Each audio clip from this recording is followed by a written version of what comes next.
have lived an exciting and storied life. So exciting and storied that many a book has been written about me. Or they even made a moving picture film. But it is time that I set the record straight. These sham artists, writers, and directors think they know the story of Baron Munchausen. But they're wrong.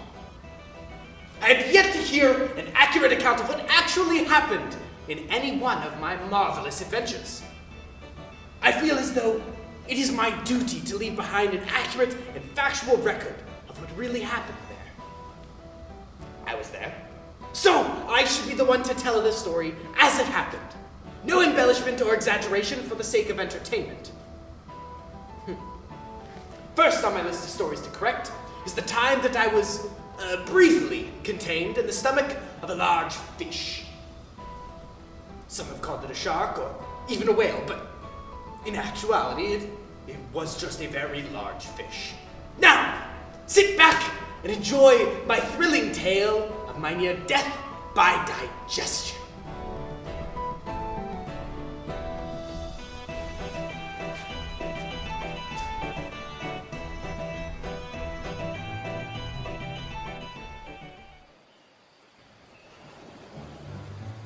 Throughout all of my travels to distant lands and faraway places, stories of this place, this exact spot, were the most intriguing that ever graced my ears. I simply had to know if it was true, if it was real.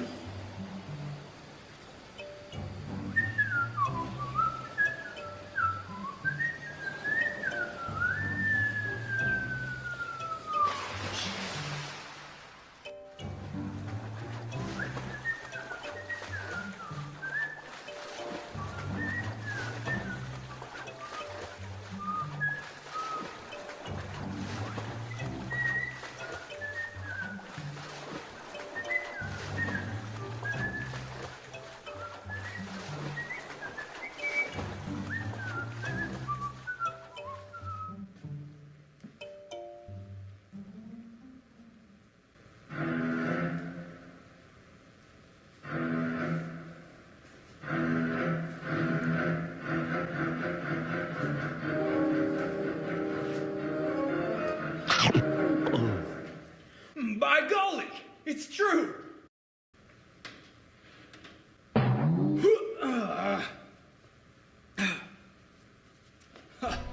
This day continues to be a curious treat, doesn't it?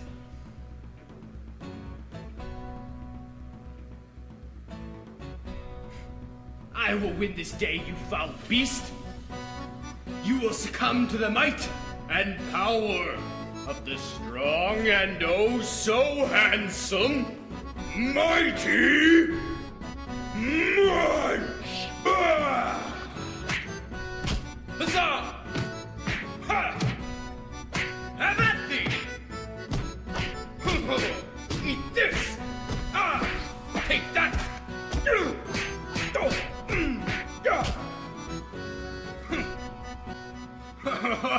Don't be getting soft on me now. We're just getting this party started.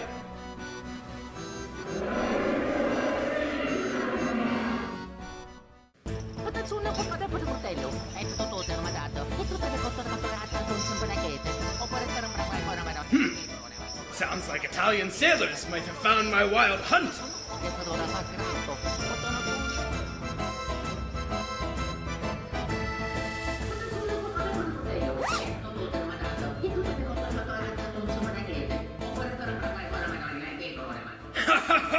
I single-handedly slain the beast! Oh, I thought I heard Italian voices from within the beast's innards. How I do love Italians. Such fine people. You know, I don't mean to be a braggart, but I do speak the language myself. Bonjour, oui, oui, ha, ha. But I do not mean to show off my linguistics on this fine hour. You're all probably curious about how I came to be inside of this beast.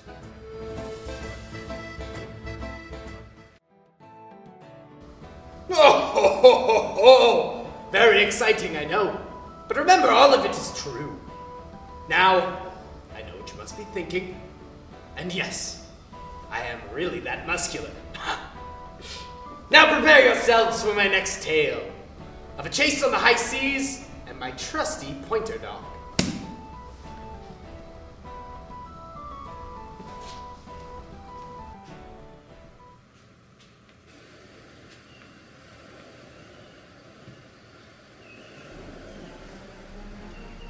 In a voyage which I made to the East Indies with a Captain Hamilton, I took a favorite pointer with me. He was, to use a common phrase, worth his weight in gold, for he never deceived me. One day, when we were, by best observations we can make, at least 300 leagues from land, my dog pointed. I observed him for nearly an hour with astonishment, and mentioned the circumstance to the captain and every officer on board. Everyone, come look! We must be near land. My dog smells game. This occasioned a general laugh, but did not alter in the least the good opinion I had of my dog. After much conversation weighing out the pros and cons, the captain and I had a talk of our own. I place more confidence in my dog's nose than I do in every other seaman on board. In fact, I should wager 30 guineas that we find game within half an hour. Oh, Mr. Crawford, you're a surgeon. Check this man's pulse. He must be mad to bet something like that. He is in perfect health.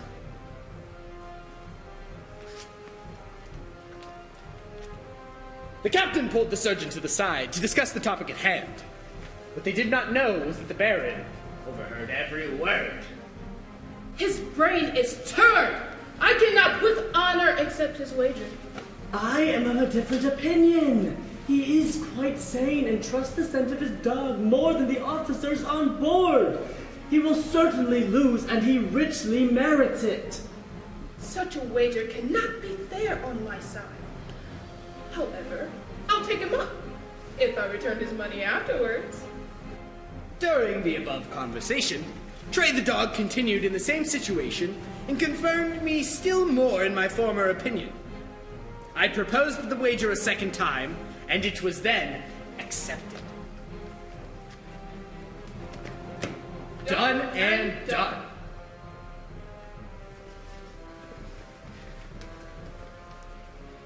What they did not realize was, over in the longboat, one of the seamen had called to ready the harpoon. They got it ready and directly hit a wondrously large shark, which they brought on board and began to cut up for the purposes of barreling the oil. When behold, they found no less than 6 brace of live partridges in the animal's stomach. Everyone gathered around to see the sight. Look! One of the hens is sitting on some eggs, and one is even hatching. They brought up the young bird by placing it with a litter of kittens that came into the world just a few minutes before by the captain's cat, Mittens. Mittens was fond of the chick, as she was of any of her 4-legged progeny, and made herself very unhappy when it flew out of her reach, until it returned again.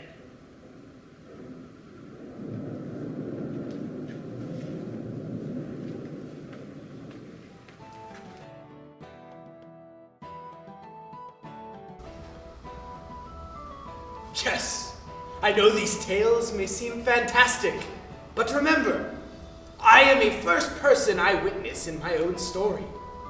I would never tamper with history for the sake of vanity. I am a humble man who has lived a humble life. For my next adventure, the time we sailed to the moon. Some people have said that we flew there, but that is preposterous. Men cannot fly.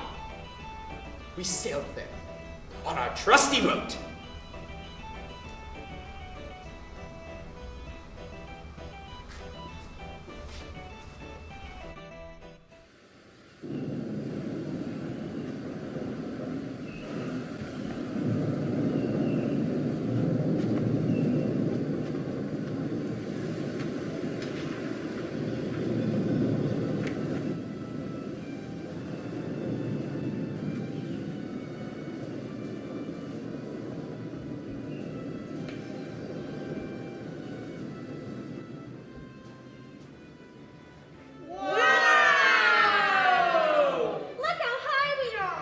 can see my house from here. There's a city on the moon! There's birds on the moon! These clouds smell weird. It looks like a piece of cheese.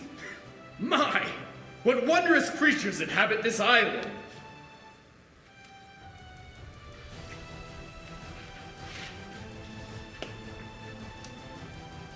Welcome, new friends!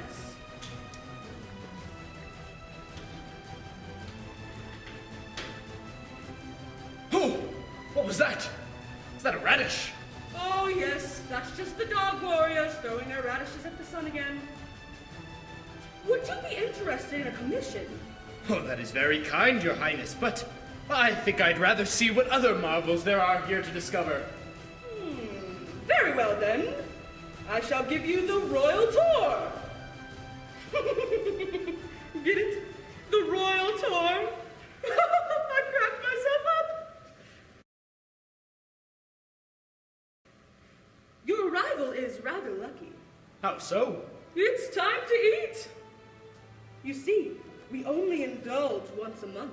Oh, how odd. I've never heard of such a practice. Oh, why, what do we have here? Our eye supply. That is a most curious sight indeed. Oh, lose another eye, eh, Kiv? I didn't lose it. I know exactly where it is. I hate it. Which color are you favoring today, old chum? I was thinking green. I haven't had green in a while. I wanted to switch things up. How fun. Would you like to indulge in the festivities, friend? Oh, I really shouldn't. I insist. Oh, well, if you insist, then how could I refuse? After all, I haven't eaten in quite some time.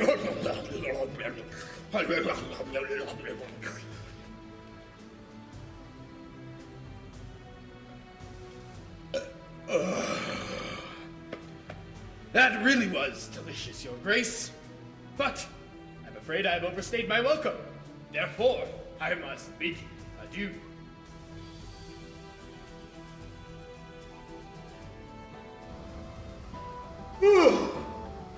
Well, I, for one, am quite tired. Quite a show, I would say. Were you all taking notes? No. Well, at least this was recorded for posterity's sake. Remember these stories well, and the next time someone tells the story of Baron Munchausen in an utterly incorrect and infactual way, make sure you correct them and remind them of the real tales of Baron Munchausen. Now, go forth. Tell the world my story. The tales of Baron Munchausen.